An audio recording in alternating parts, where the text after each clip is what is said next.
La lecture, sa tasse de thé, au domicile de l'historien, il n'y a d'espace que pour les livres. J'ai donc sélectionné les ouvrages dont j'ai le plus besoin et que je dois consulter assez régulièrement pour les mettre à ma portée. Cela fait plus d'un demi-siècle que les premiers ouvrages ont été mis en rayon.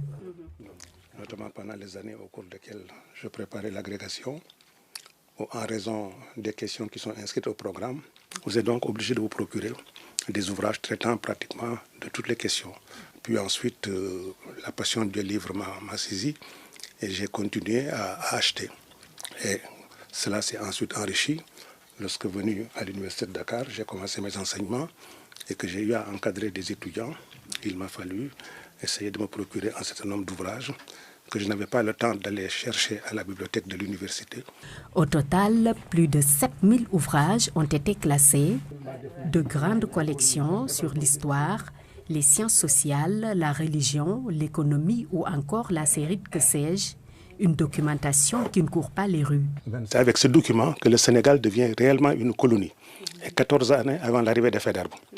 Là, vous avez le gouvernement, les relations du gouvernement, les structures qui composent l'administration au niveau du Sénégal. Vous voyez, des devoirs du gouverneur à l'égard de la législation coloniale. Iba Der Thiam veut faire de sa bibliothèque un héritage national. Mes fils ne sont malheureusement pas des historiens et des géographes. Mon fils est un scientifique de stricte obédience.